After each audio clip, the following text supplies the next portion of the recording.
Assalamualaikum warahmatullahi wabarakatuh.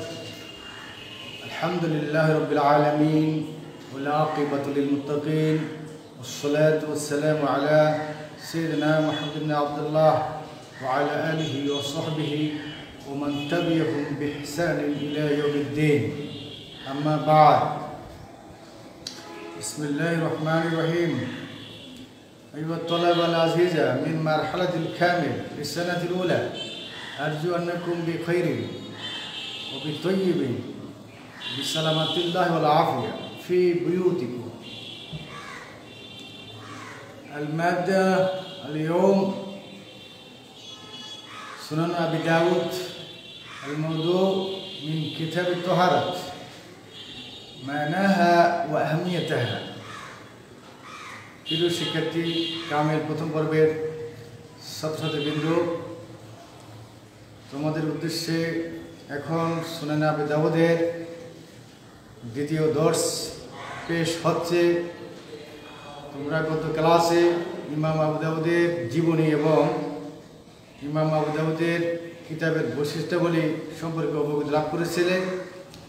আজকে তোমাদের সামনে আবু দাউদ কিতাবের কিতাবুত তাহারাত পর্ব থেকে আলোচনা করছি। কিতাবুত তাহারাত, কিতাব শব্দের অর্থ হলো পর্ব। তাহারাত শব্দের তিনটি অর্থ আছে। তাহারাত শব্দের যদি তা বর্ণে জবর হয় তাহলে এর অর্থ হবে পবিত্রতা, পরিচ্ছন্নতা। আর যদি তাহারাত শব্দের ত বর্ণে পেশ হয় তাহলে এর অর্থ হবে যা দিয়ে পবিত্রতা অর্জন করা যায়, যেমন মাটি, টিস্যু, পাথর ইত্যাদি। আর তাহারাত শব্দে যদি জের দিয়া উচ্চারণ করা হয় তখন তার অর্থ দাঁড়ায় যে পাত্রের মাধ্যমে পবিত্রতা হাসিল করা হয় সেই পাত্রকে, যেমন লোটা, বদনা ইত্যাদি। প্রিয় শিক্ষার্থীরা, প্রধানত তাহারাত দুই প্রকার: তাহারাতে জিসমানিয়া, তাহারাতে রুহানিয়া। তাহারাতে রুহানিয়া হলো রুহকে পরিশুদ্ধ রাখা, যেমন শিরক, বেদাত, কুফরি, নেফাকি ইত্যাদি কর্ম থেকে রুহকে পরিশুদ্ধ রাখার নাম হলো তাহারাতে রুহানিয়া। আর দ্বিতীয় প্রকার হলো তাহারাতে জিসমানিয়া, সেটা হলো দৈহিক পবিত্রতা, অর্থাৎ আমাদের দেহের বাহ্যিক অংশ যে কারণে অপবিত্র হয়ে যায় সেই অপবিত্র থেকে পবিত্র হওয়ার নাম হলো তাহারাতে জিসমানিয়া। সেটা আবার দুই প্রকার: হদসে আসগর, হদসে আকবার। হদসে আকবর হলো যার মাধ্যমে গোসল ছাড়া পবিত্রতা অর্জন করা সম্ভব না। গোসল ফরজ হওয়ার চারটি কারণ, তার যে কোনো একটা কারণ ঘটিত হলেই গোসল ফরজ, এবং সেটা হদসে আকবর। আর হদসে আসগার হলো ছোট নাপাকি, সেটা হলো উযু ভঙ্গের 9টি কারণে যে কোনো একটি কারণ সংঘটিত হলে সেখানে যে পবিত্র হওয়া লাগবে সেটাকে হদসে আসগার বলা হয়। তো হদসে আসগার, আকবর থেকে আমাদেরকে পাক পবিত্র না হলে আমাদের কোনো ইবাদত গ্রহণযোগ্য না, যেগুলা উজুর সাথে সম্পৃক্ত, গোসলের সাথে সম্পৃক্ত। আর উজু গোসল না করার কোনো পানি পাওয়া না গেলে সেই অবস্থায় তায়াম্মুম করে আমাদেরকে পবিত্রতা হাসিল করতে হবে। প্রিয় শিক্ষার্থীরা, রুহের পবিত্রতা ছাড়া আমাদের পরকালীন নাজাত পাওয়া মোটেই সম্ভব না। কারণ কুরআন আল্লাহ তাআলা বলেছেন, কদ আফলাহা মান তাযাক্কা ওয়া কদ খাবা মান দাসসাহা, যে পবিত্র হলো, রুহকে পবিত্র রাখলো শিরক, বেদাত, নেফাকি থেকে, সেই মূলত কামিয়াব হলো। আর যে নফসকে পরিশুদ্ধ করলো সে ব্যর্থ হলো। দৈহিক পবিত্রতা অর্জন ছাড়া আমাদের যে সমস্ত ইবাদতের সাথে পবিত্রতা অর্জনের শর্ত রয়েছে, যেমন নামাজ পড়া, কাবা শরীফ তাওয়াফ করা, মসজিদে হারামে প্রবেশ করা এবং কোরআনে কারীম তেলাওয়াত করা, সেগুলা দৈহিক পবিত্র না হলে মোটেই সম্ভব না। বরং সে ইবাদত করতে গিয়ে সবের বিপরীত উল্টো গুণাগার হবে। তো তোমরা আমাদের নিয়মিত অনলাইন ভিত্তিক দোষগুলো দেখবে এবং শুনবে। তোমাদের আবু দাউদের প্রথম কিতাব তাহারা, তার প্রথম হাদিসটা তোমাদের উদ্দেশ্যে অনলাইনে আমি আজকে পাঠ করছি। বিসমিল্লাহির রহমানির রহিম। বাবু তাখাল্লি ইনদা কাদাল হাজাত। وبه قال حدثنا عبد الله بن مسلمة بن كعنب الكعنبي حدثنا عبد العزيز يعني ابن محمد عن محمد يعني ابن عمر عن أبي سلمة عن المغيرة بن شعبة عن النبي صلى الله عليه وسلم كان إذا ذهب المذهب عبادة।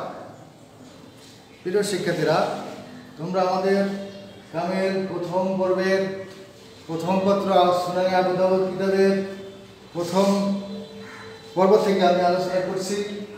তোমাদের আজকের আলোচনা বলতে হলে তোমাদের বিভিন্ন কয়েকটা শব্দের অর্থ তোমাদের জানতে হবে। যেমন তাখাল্লি শব্দ হলো নির্জনে থাকা, একাকী থাকা। কাদা শব্দ হলো সম্পাদন করা, শিলে ফেলা, আদায় করা। আল হাজা শব্দ হলো প্রয়োজন, যেমন প্রস্রাব পায়খানা মাননীয় প্রয়োজনগুলা ইত্যাদি। আল মাঝাব শব্দের অর্থ অনেকগুলা, যেমন মদ, টয়লেট, ল্যাট্রিন ইত্যাদি। আর আবাদা শব্দ অর্থ হলো দূরে যাওয়া, বাবে এখান থেকে আসছে। প্রিয় শিক্ষার্থীরা, তোমরা এই শব্দের অর্থগুলা জানবে, তাহলে তোমাদের হাদিসটা বুঝতে আজকে খুব সহজ হবে। এখানে ইমাম আবু দাউদ প্রথম অধ্যায় নিয়ে আসছেন বাবু তাখাল্লি ইনদা কাদাল হাজাত, যে তাখাল্লি শব্দের অর্থ হলো নির্জনে থাকা।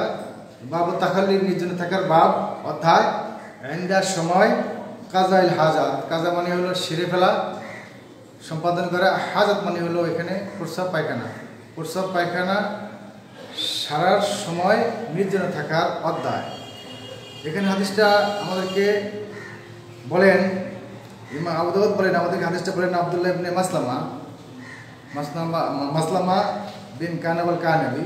তিনি বলেন আমাদের হাদিসটা বলেছেন আব্দুল আজিজ। তার আরেকটা নাম হলো ইবনে মুহাম্মদ, তিনি মুহাম্মদ থেকে, অর্থাৎ তার আরেকটা নাম হলো ইবনে আমর। তিনি বলেন আবু সালামা থেকে, তিনি মুগিরা ইবনে শুবা থেকে। তিনি বলেন নবীজি সাল্লাল্লাহু আলাইহি সাল্লাম ইরশাদ করেছেন, তিনি যখন বাথরুমে যেতেন, টয়লেটে যেতেন, তখন অনেক দূরে চলে যেতেন। প্রিয় শিক্ষার্থীরা, আমরা বাথরুমের কাজ, প্রস্রাব পায়খানা যখন আমাদের প্রয়োজন হয়, তখন আমরা আমাদের চার দেওয়ালে বিশিষ্ট ঘরের ভিতরে আমরা কাজ সেরে ফেলি। কিন্তু তদানীন্তন আমলে, নবীজির আমলে আমাদের মতন এই ঘরের ভিতরে বাথরুম টয়লেট ছিল না। তাদের টয়লেট বাথরুম ছিল তাদের ঘর থেকে অনেক দূরে। এর দুটা কারণ। একটা হলো ঘরের ভিতরে টয়লেটের কাজ সারলে দুর্গন্ধ হবে, ময়লা হবে, ঘর নাপাক হবে, কদার্য হবে। আর দ্বিতীয় কারণ হলো বাথরুম টয়লেটের ভিতরে শয়তান সবসময় বসা থাকে, প্রস্তুত থাকে।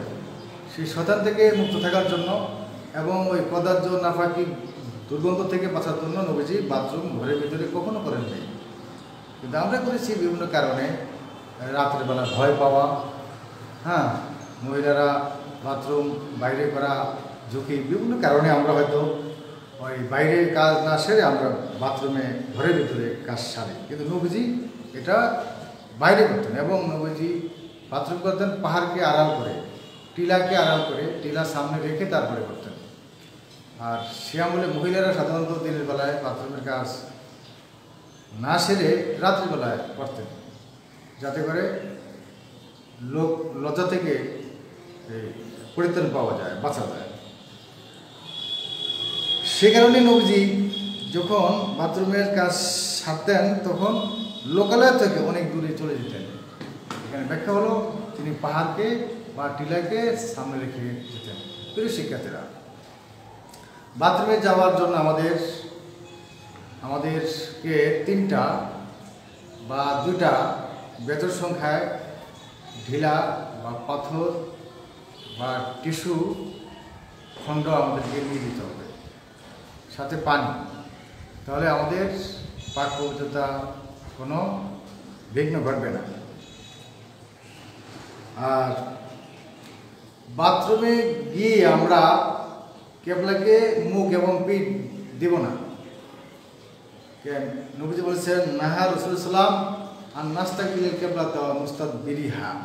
নবীজি আমাদেরকে নিষেধ করেছেন কেবলা দিকে মুখ এবং পিঠ করে বসার জন্য। সুতরাং আমাদের বাংলাদেশিদের জন্য কেবলা হলো পশ্চিম, আর কেবলার বিপরীত হলো পূর্ব, অর্থাৎ পূর্ব এবং পশ্চিম দিক দিয়ে আমাদের বাংলাদেশিদের জন্য ইন্ডিয়ান, পাকিস্তান, ওমান, এদের জন্য ইরান, এদের জন্য এই কেবলাকে পূর্বে এবং পশ্চিমে রাখা শরীয়ত সম্মত নয়।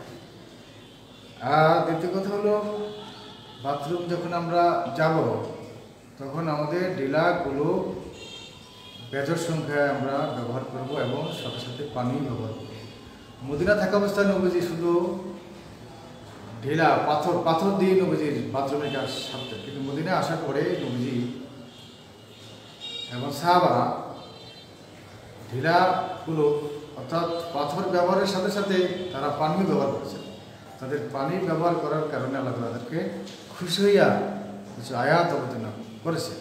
আমাদের সবাইকে উত্তম রূপে পবিত্রতা হাসিল করার জন্য আল্লাহ তাআলা তৌফিক দান করুক। আমিন। আলহামদুলিল্লাহি রাব্বিল আলামিন।